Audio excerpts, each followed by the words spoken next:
everybody. Will here with this week's interview chair. We have Karen Fitzpatrick from Meadow Lake Border Terriers. Sit back and enjoy a time with Karen, please.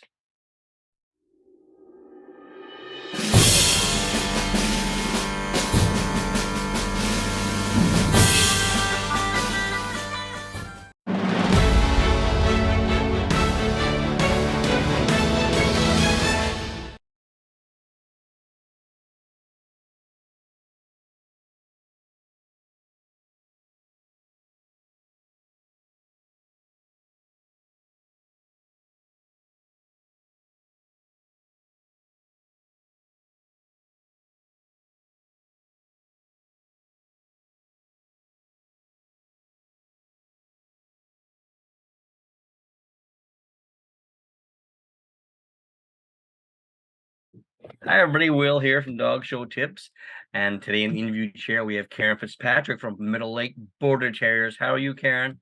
I'm fine, thank you, Will. How are you? I'm good. You told me you worked all day, and look at you. You look beautiful. Yeah, no, thank you so much. It was like a marathon running the door, and thank God you can't see the bottom side. Well, you look like you're ready. So, Thank you. and you said it was cold there right now. In where exactly are you? It's cold. I'm about 60 miles south of Chicago, Okay. so not terribly cold. We've actually had a reprieve for a couple days. The cold stuff is coming in. It's supposed to be pouring down rain when I'm kind of packing the car, so I you think know, rain is worse than snow. I hate the rain. totally. Totally. I hate rain. I hate rain because every dog that goes out comes in with wet, stinky feet. Yeah, yeah, You know I what it's get it. like. So, We started I off with don't snow have a this kennel. morning. Pardon me? I don't have a kennel. So all our dogs live in the house. I mean, so it's when they go out in the yard and they come in, it's like, oh my God. Yeah. I don't have a kennel anymore either, so my dogs go out and they come in. I have them in the laundry room right now because their feet were wet. So Yeah, well, mine are all on lockdown because if they make one peep, I will kill them. I thought my worst thing is they're gonna start barking in the middle of the nah. All right, let's get started. I want to know how you got started in the sport of dogs, Karen.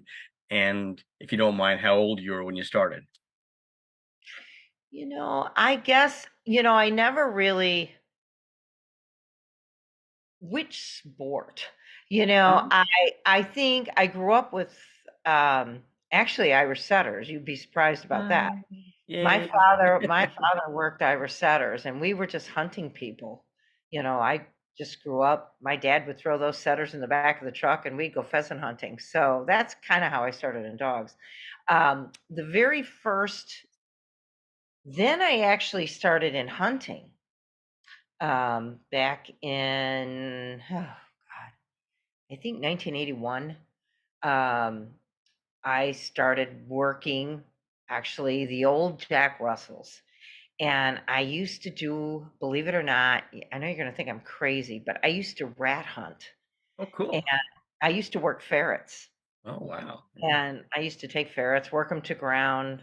And then I actually got my first kind of prettier Jack Russell and was introduced to the old Jack Russell Club, where, it was formed to function, and that was it.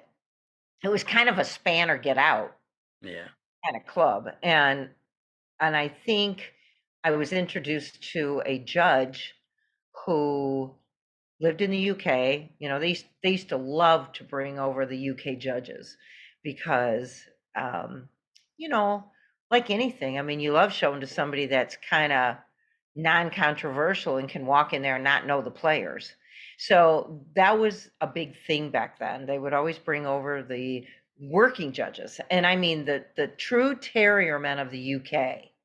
These guys would either be a terrier man for a pack, so that's kind of where I got introduced to the serious dog show aspect of it, and made my first trip to the UK, and then Had it you just been to a dog show in America yet or no?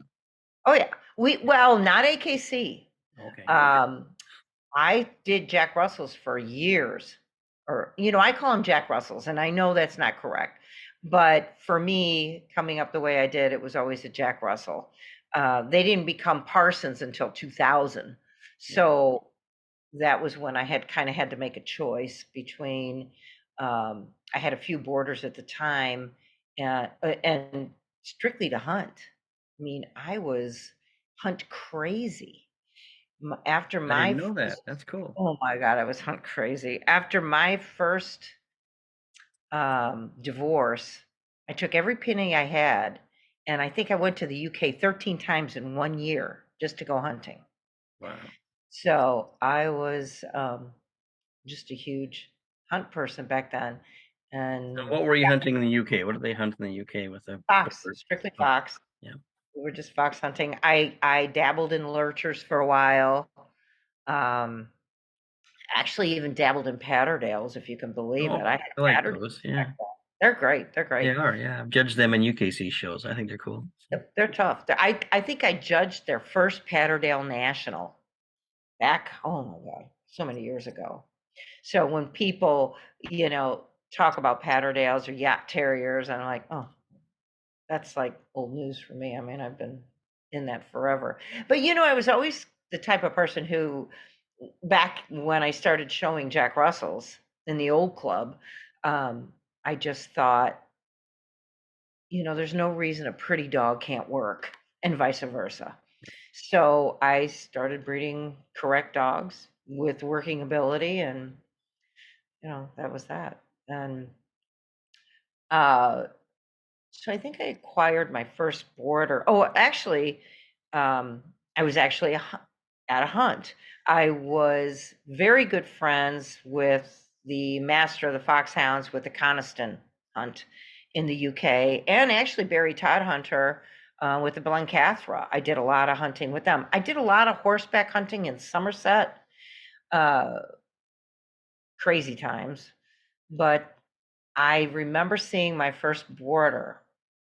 Oh, it was actually, she had let it in. He took off across the couch, and I went, "Oh my God!"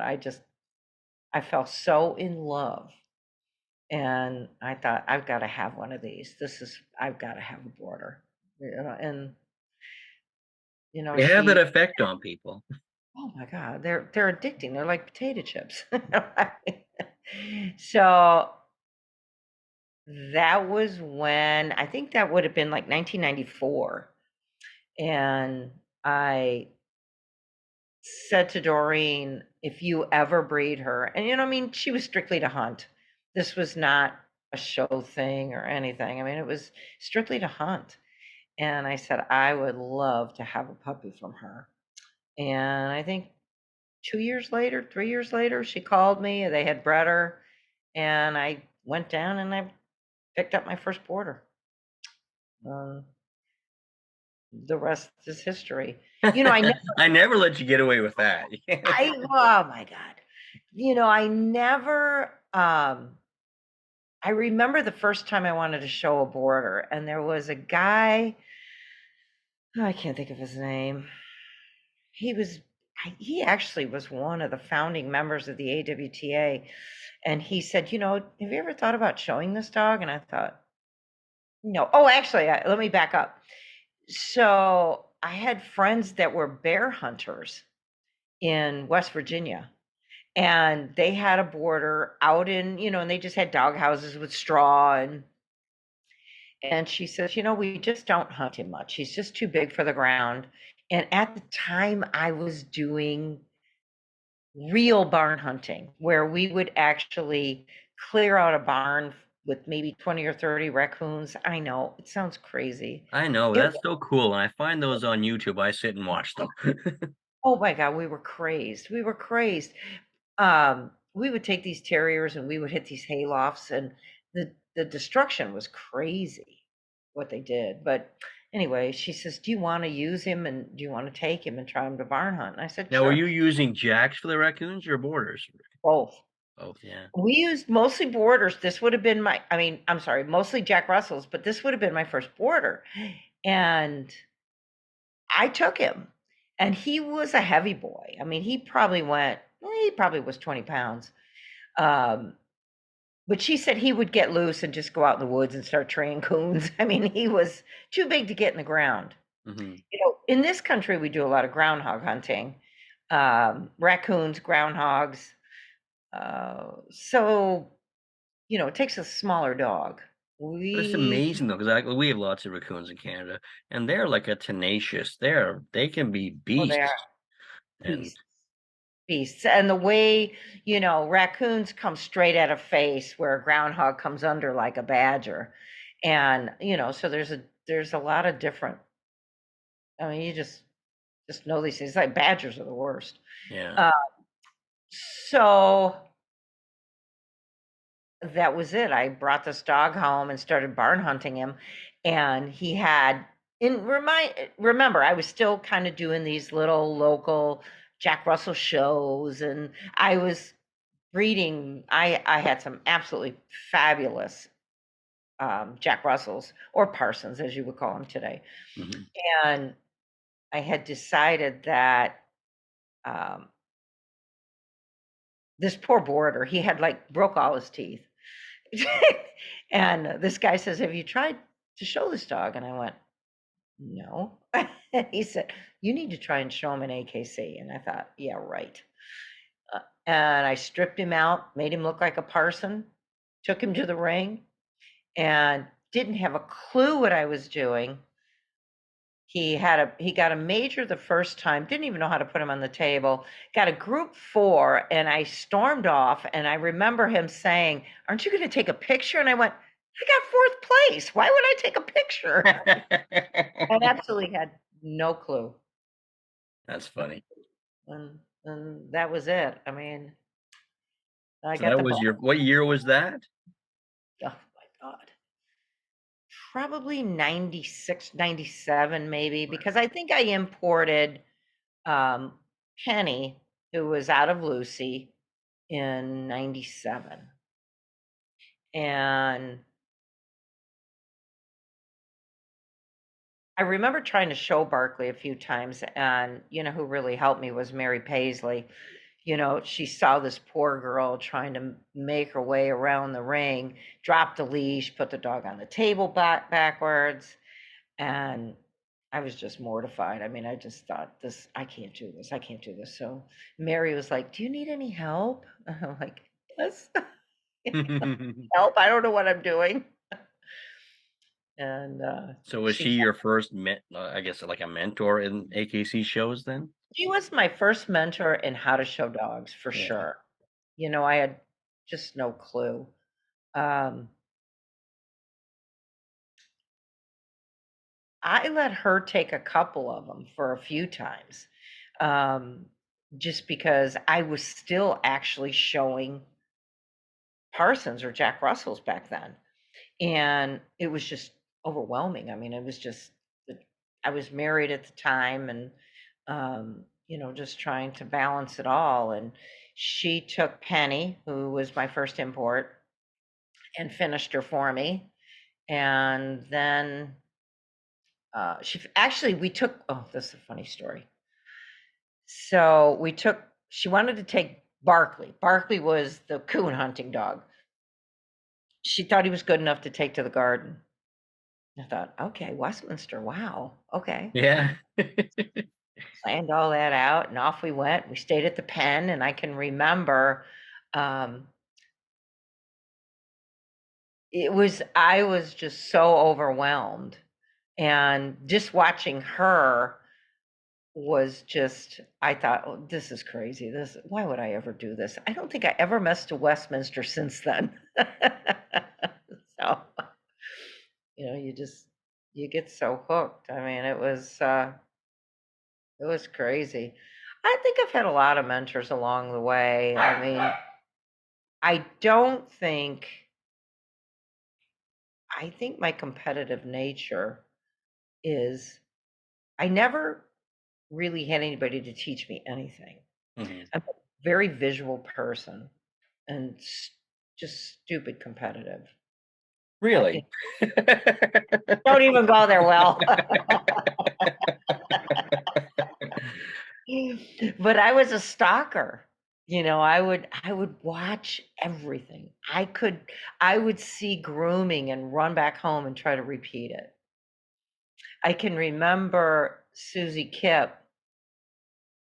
I had imported my second dog, which just happened to be a litter mate, another one out of the hunt pack, and um, Barry Rose, who was wonderful. I mean, he was just great, and he He still has borders, doesn't he? Barry he still. does, Yeah, he yeah. does, he does. I haven't talked to him in a little while. His wife was ill, um, and he just kind of got quiet there for a while. But no, he still has borders. I don't think he has very many. Yeah, 'cause I remember when Kenny was showing for him. So Yes, me too. And that was, I would stare at Kenny and Spice Girl. I would stare for hours. I would look at the grooming. I would just, I would, it was nonstop. Funny thing is, with the owner handler today, I, you hear all the owner handlers want to be owner handlers because it's not so hard. Well, you know what? They don't know what they're missing that's right. because that's what makes you better. It's There's what no makes you question. better. And you could stay in your own area and be comfortable. But if you want to play hard, you got to get tough. And like I said, I would watch Susie Kipp, and I used to go home and literally practice whipping that leash over my head, and stacking it. And I would do it so I wouldn't get hung up on my ear and hung up. I mean, I would do it for hours. And, you know, some of the handlers were not nice. They were not nice. And I mean, I would go home crying, but it just made me better. It just made me better. And Yeah. it's crazy. Well, they know they make you want to rise to that level and compete with them. So That's it. That's you it. beat And them. you can make your choice. You can stay at your own level, or you can go out there and you can compete with it. You can groom as good. You can show as good. It just takes that dedication, and It's true. it's crazy, Because crazy. you did show Parsons as well in Oh, AKC. yeah, Parsons were my love, of course. Yeah. I Um, remember you were very competitive in those as well. I love Parsons. I don't necessarily want to live with him. I In 2000, when the breeds separated, um, my true love, of course, was hunting, and the people that I was so thankful and instrumental in teaching me so much about hunting, because hunting really was my first love. It was ridiculous. People ask why I don't do it today. It's only because I don't have time, and times have changed. Mhm. But the in 2000, when they separated and they became AKC, um, I had 18 at the time, 18 Jack Russells, and the people, and most of them were imports, and I couldn't do that to them. They were so diehard anti kennel club that I knew I had to make a choice, Mhm. and I chose my friendship, and I kept that friendship, and I placed a bunch of them, kept the ones I loved, and moved on with the borders. And that was how I kind of went the direction I did. And Julie Felton had called me. She went AKC, and she had called me with a friend that had a parson that she sold them, and they were not. They had a hound handler, which it wasn't going too well. And she said, "Do you want to take this on?" And I'm like, "Listen, I'm green. I'm just kind of new in this, but when I'm on the end of the lead of a parson, it's home. Yeah. This is home for me, even more than a border. I'm just home." So I remember that, you showing Parsons. I've shown quite a few. I mean, we've Yeah. won. So many Didn't great we things. share? Did you show Smudgy? No. Well, yeah, I did. I Yeah. did occasionally. Okay, 'cause I showed her up here. So Yep. Yep. I did occasionally. For Crawfords. Yeah, they were great. Um, we had, I had quite a few. I had quite a few really good Parsons, I think. The breed's going in a different direction. I think we've got some issues that, more than anything, I wish they would open the books. And, the old Jack Russell Club it's gonna die. It's unfortunately gone in the wrong direction, but there are so many outstanding dogs still there. And I think if there was a way that we could get that club or those dogs, there's so many great people, my backers for one, mhm. um, to bring in that good working, outstanding tempered, great minds, great hair. Bring those dogs into the AKC, we could maybe turn it a different way. Although I know everybody right now is probably going, we don't need any help, but help is needed. Yeah. And again, that's my heart breed, that's where I started. So I wish something could be done, but I love the breed. Love the breed. And I'm not done. I can't let out any of my secrets, but I'm not done. That's interesting. Stay tuned. All right. Well, let's carry on with the borders then. So Borders. yeah, Borders are borders are I just think they're awesome. you've had Uh, so much success with them, and now you look at them, you can see your family of dogs every time you look in the ring. Now doesn't yeah, have to have your name on it. You can still recognize your family, and it's thank you. yeah. Thank you. Thank you. I mean, that's what I work to do. And when I remember showing one in the very beginning when I was pretty new, and I showed to Annie Rogers Clark. And I was new, didn't really know much about AKC, and I went to her afterward, and it was a local show. It wasn't too far away from home. I can't remember where it was, and I just remember going up and saying, "May I ask, what didn't you like about my dog? Pretty much, why didn't I win?" Um, and I thought I had her groomed to perfection. I thought I had everything well.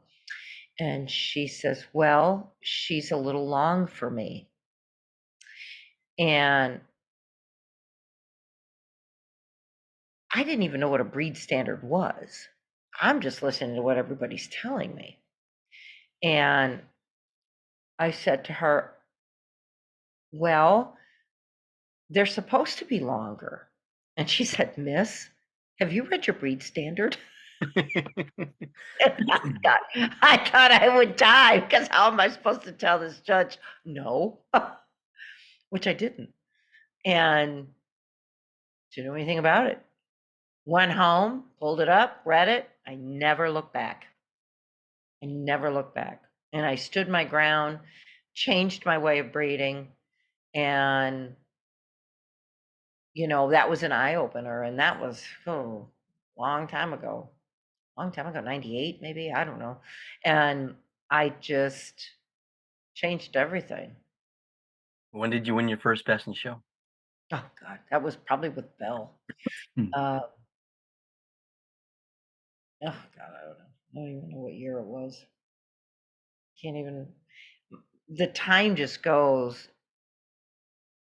so crazy. Tom and I owned her together. I met Tom because Tom Bradley, Yeah. he had called me for a puppy, and I didn't know who he was from Adam. I had no idea. I remember calling somebody and I said, "This guy wants a puppy from me. He's from New York. His name is Tom Bradley." "Do you know who he is?" "Why, no, I don't." I have no idea who he is. He had to fill out the questionnaire like everybody else. And, you know, he became just such a unbelievable friend, mentor. Um, he gave me the wisest, I mean, everything I learned because I would call him and I could cry on his shoulder, but I remember getting Bell and I remember calling him and I said, "Do you want to be partners?" And he said, "Okay." So I mean, it was, the rest is history, of course, but he was just so instrumental and his professional guidance Mhm. was crazy because I was, like I said, I came from hunting. I could breed good dogs. I have a great eye. Um, my mother had a great eye. Balance is key for me. Everything revolves around balance in my eye. I mean, my room, anything I do is balance. So dogs for me are just kind of, that's it. It's easy. I don't know. Just No, it's was, true. When you have it, you have it, right? You can't explain it, really can't. It's oh, just you can't yeah. learn it. It's not something that's taught. It's just No, no, you either have it or you don't, and we see it week after week in the ring. yeah. It's so that was so So was Bell the instrumental. first big winner then? That was my first best in show. Not my first group winner, but my first best in show. And Wally Sommerfeld gave it to me. I can remember that. But yeah, she was my first best in show. Maya came after that, and Was Tom on Maya as well? no, No. no, no, he wasn't. I can remember calling him and saying, "This lady, I talked to this lady, this Kiki Cortellis. I don't know who she is." And I said, "But, um, oh," he says, "you need to get her for a backer." Well, how do I do that? He says, "I'm going to fly into Louisville and we're going to have dinner. You would do that for me?" And he said, "Yep." And he flew in. And, we all went to dinner and I didn't have any clue what a backer was. I mean, I guess I just was kind of one of those that just went by the seat of my pants learning. And Well, you're a quick study. it took me a long time. I mean, we've got a lot of champions. I think we have over 160 champions, but it was I did a lot on my own, I bucked a lot of people. And I'm proud. I'm proud that you mentioned that, I've heard that a lot of times that people can look in the ring and say, "Oh, that's a medal link," so that kind of makes me, that's what you strive for. What does every Oh, for breeder sure. strive? Yeah. So it was pretty great. I can remember back just little things, judging and dog shows have changed so much. When I first came around, IKC was the big show, and I got to see. I came in at the tail end of the great handlers, the George Wards, and I mean, I was just at the very tail. I didn't even know who they were. Wish I did, Yeah. but I can remember I was showing Killian Peter Green. Peter Green always sticks out in my mind because again, I was a nobody and I was showing Killian at Louisville and we had walked in the ring and Woody was in the ring and he brought the two of them together and he looked at the two of them and he looked at Woody and he goes, "She's going to win because her dog has more hair than yours." And I'll never forget it as long as I live. I will never forget it. I tell you, some stuff is just priceless. You just and at that same show, and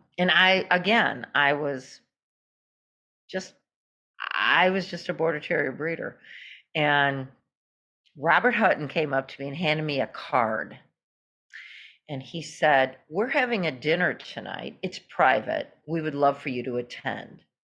I went crazy. Went crazy. I'm like, "Me? Me? What?"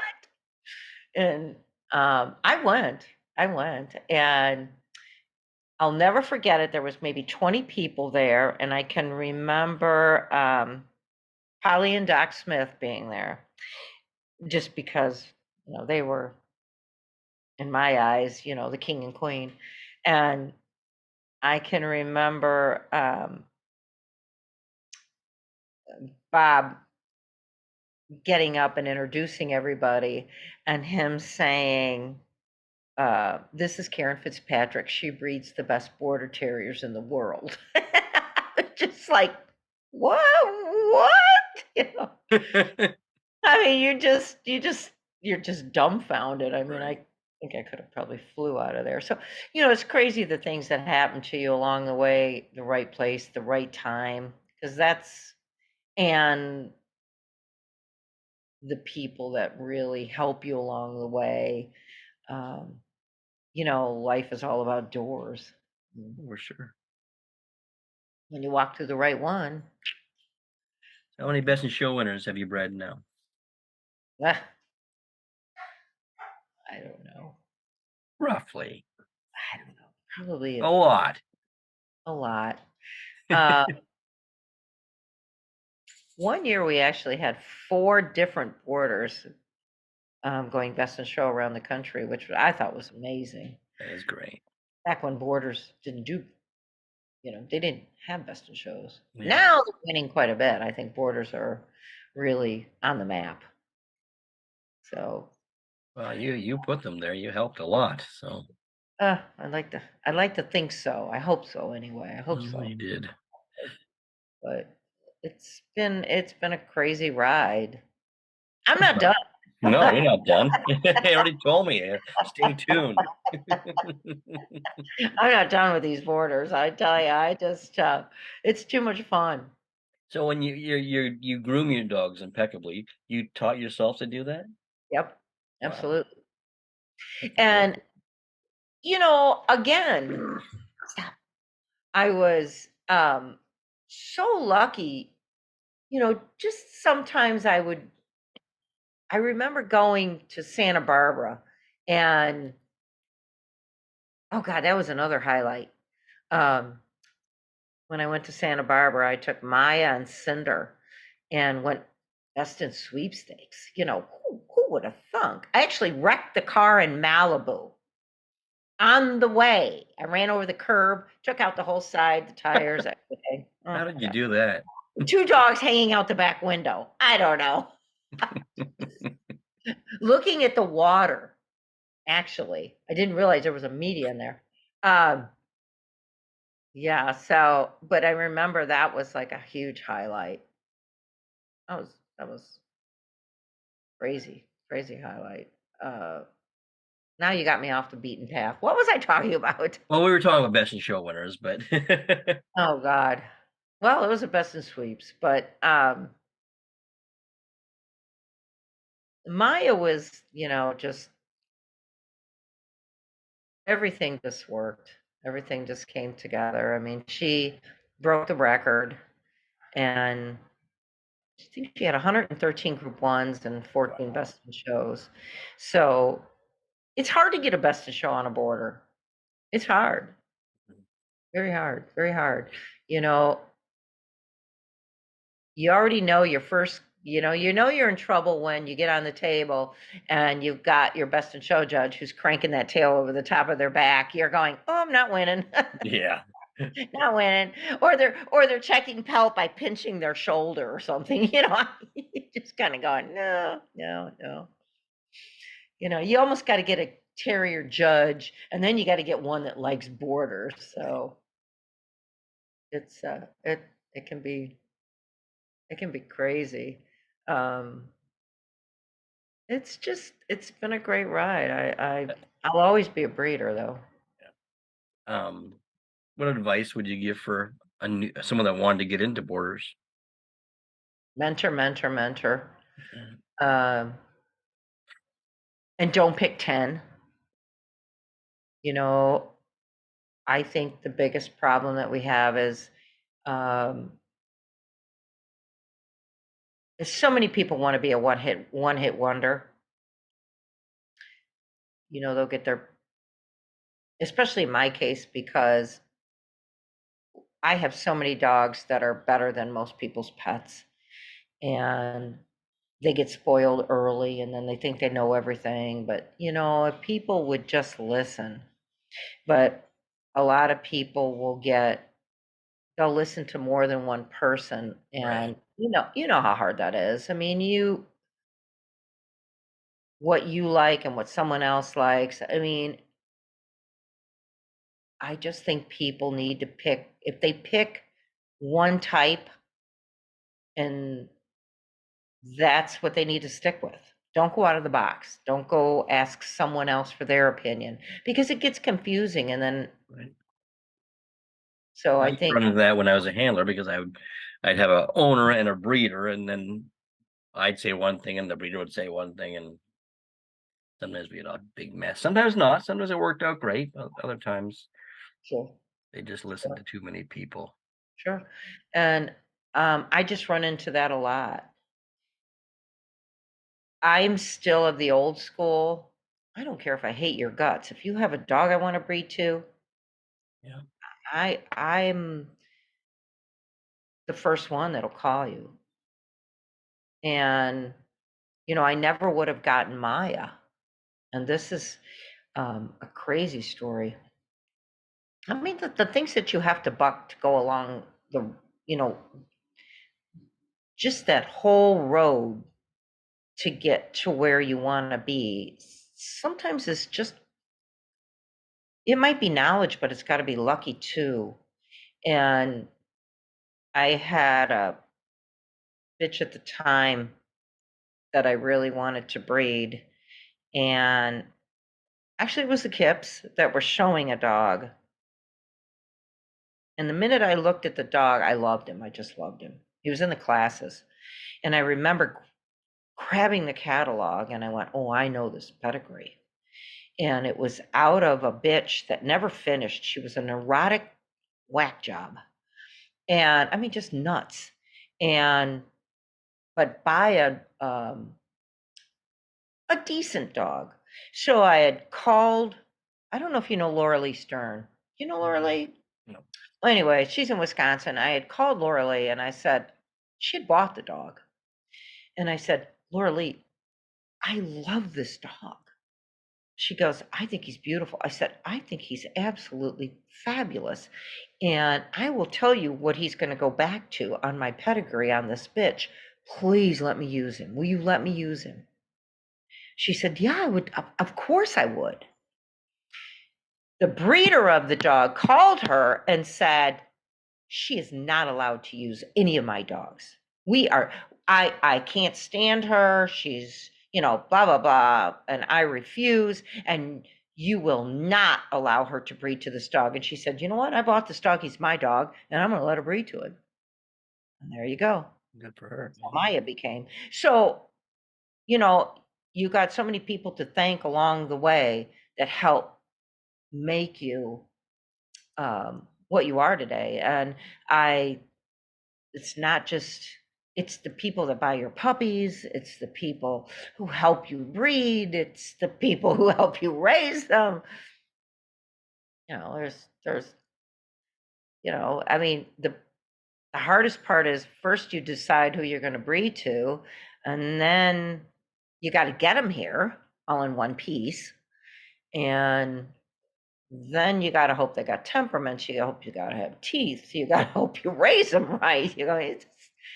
Breeding is, I think, I have so much respect for great breeders. I mean, I know what it's like. And Oh, we need them all.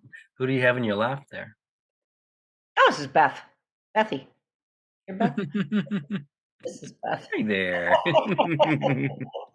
Beth was she do I think I took her to the puppy thing last year at AKC National, and Ernesto gave her a group too. She won the puppy thing. Oh, cool. But now she just sits here just being my pet. Now I knew she would sit in there and bark if I didn't have her in here.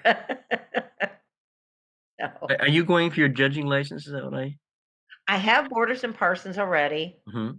I am going to finish the seminars. I have enough breeds right now to put in for at least half. But I've been in that terrier group for the past, I don't know, 20 years. I think I'm pretty well versed in terriers, but I have to make that decision to back off the showing thing.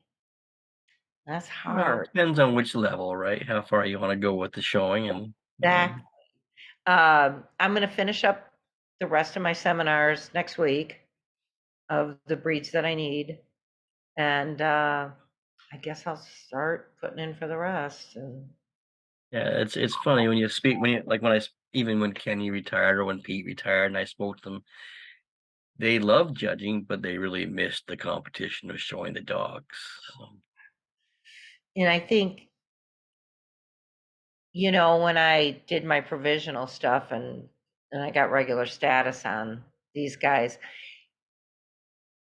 it's hard. And I tell you what's hard is, um, most people think I'm really bold and outspoken. I'm really not, and I'm easily intimidated. And I wouldn't I have guessed that. So, I am. I know. Most people don't, but I am. Uh, and I would show, and then I would land at a show that I was supposed to be judging my breeds, and I would judge my two breeds. And then I would sit there with the rest of the judges, and if nobody spoke to me, I would be mortified. And I don't want to say people treat you differently, they just don't know you. right. And a lot of them, I don't want to sit and be friendly one week, and then you're my judge in 2 weeks. It's so awkward. It is awkward.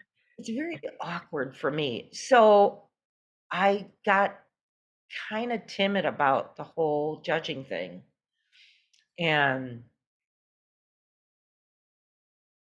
I'm trying to get out of my shell because I really want to make the jump. I want terriers. I don't care about everything else. I want my terriers. That's it. I want to be a great terrier person. And I think I will be, but I Well, just I have think people think you already are. So, to. Oh, thank you.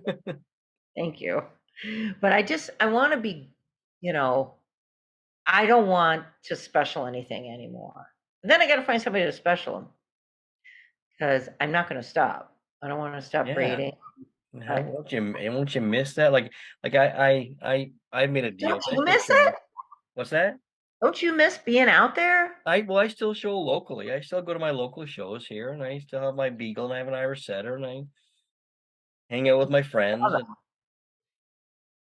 And There you I think it changes your perspective too on your competition, because you look at them differently now. Because back in the day, you'd be like, "Oh my God, you lost to that dog," but now you stand back and you think, "Well, in 2 minutes, that's a pretty nice dog," you know.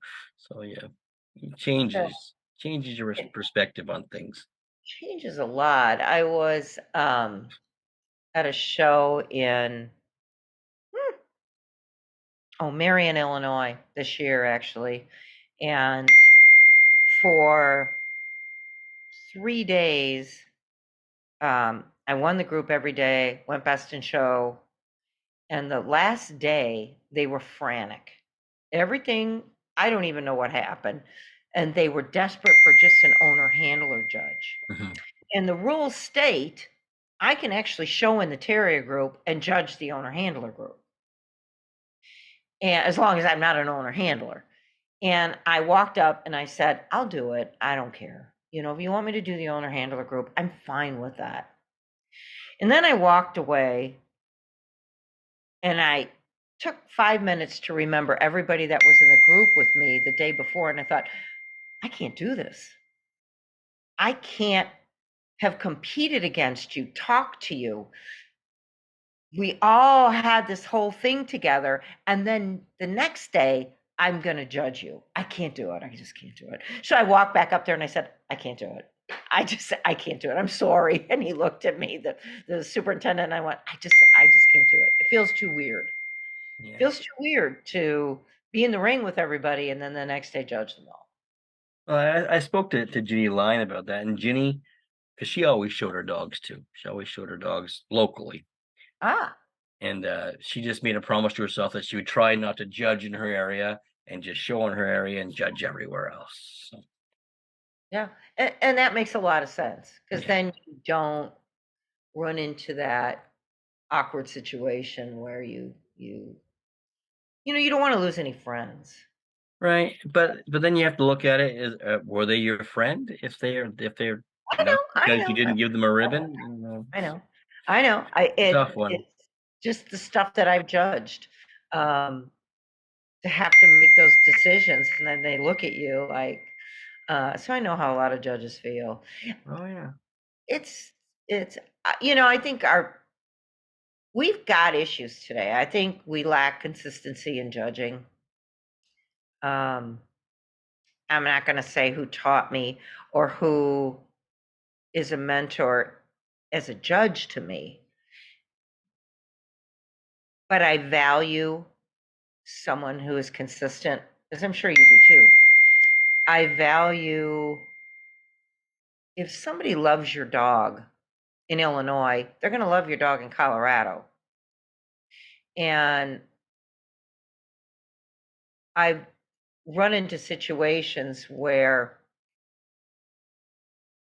I think one thing that always sticks in my mind when I get to the point where I really want to judge groups, and I think it will be, is this the best wire I've seen? Is this the best Cairn Terrier I've seen? I want to judge dogs against their breed, not against who's the fancy one who's doing all the winning. Right. I I really think dogs should be judged. And to do that, you kind of got to know the breeds, you know. Yeah, but it's interesting because you're gonna walk into a ring and there's that wire fox terrier just isn't there. So all you can do, Okay. you can't make them what they're not. All you can do is sort them out. So Sort them out. But again, you will still sort out who you think is a better representation of what you've right. seen. Yeah. You have to use your experience. And that's why I'm not so quick to delve into other groups. Um, until I'm actually confident. I mean, I love that Florida has these seminars.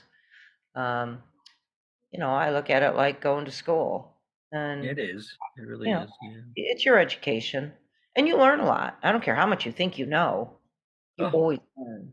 even when I put on seminars, like I still do handling seminars, I learn something every time I do it. So Yeah, it's yeah. the way it So is. yeah, you just got to have an open mind. Like I said, I'm a visual person. I don't miss too much. I Um, think you with your natural eye for balance and symmetry, I think you'll be fine whatever group you decide to go into after yeah, terriers. So good. it's one of those things we talked earlier. You can't be taught that. It's there Oh, or it's not. So oh, it is. and you It can tell when it's not. is. So I know I'm doing Carry Fest, I think in May, and I'm thinking, oh God, please let me be able to sort through all these Carry Blues. you'll be That's fine. always a challenge, that when you get a bunch, it's easy to walk into a ring and pick out the best one, you know, in a small group of dogs. I mean, you can just go, yeah, that's the best one. Well, who's going to be the best of the rest? But I think when you get, the true test of a judge is, which I love, I love going to Montgomery and just sitting ringside and watching a judge, especially, someone you admire, sort through the great ones and, and watching the top grooming and the top handling. And, um, you'd love to just kind of crawl into their head for a minute and see why they did what they did. But it's so exciting to see a lot of terriers come into one place, and I mean, that to me is just I could watch that Yeah. all day. It's exciting. I can too. I love going and watching and sitting down and watching them sort through, and you'll end up seeing a consistent judge sorting through, and then the families you start seeing the families in the breed ring, and you Oh, know it's it's crazy. great. Charlotte Patterson back in I don't know, it had probably been somewhere in the 2000s. I'd never met Charlotte Patterson in my life, and I went to Devon, and I took I don't know, I took quite a few. I think I took 3 or 4, and Tom actually took his, and who was young at the time, and then a couple of class things. Anyway, by the end of the whole thing, I had went winner's dog, winner's bitch, best of winners breed, and best of opposite. And afterward, I asked her, I said, "Do you think we could take a picture with all of them?" She goes, "Please tell them I don't know you." I can hear her saying that. It was the funniest thing. And we were just laughing. But I mean, that's consistency. Yeah. That's what makes you, you know, stand up and take notice of a judge. I mean, and she didn't. She didn't know me. And I wasn't handling them. They were just my breeding. One guy came with his dog puppy, I handed stuff off, and, she just picked them out. It's Yeah. exciting. It is I want to exciting. be that. I want to be like that. You will be. You will be. For sure you will be. Wow. Oh, well, thanks, Karen. I really appreciate your time. Oh, thank I'm you glad so we much for having me. I'm glad we got this worked out because it was fun. So, I know. It was a good time. Good time. I loved it. Loved every minute. I was looking forward to it. I was nervous. ah. All right. I do have the gift of gab. Once you get me going, you're in trouble. Well, I have to thank you. Thanks so much. I really appreciate it. Thank you. Thank you, and have a great Christmas. If I don't talk to you, have a great, healthy, happy New Year. You as well. All right, thank you. Well, thank you, Karen. I love border terriers. That was so much fun. If you want to get a hold of us, and get a hold of us at Will Alexander's dogshowtips.com. And don't forget about the podcast, The Dog Show Drive with myself and Wayne Kavanaugh. Again, take care, everybody. See you next time.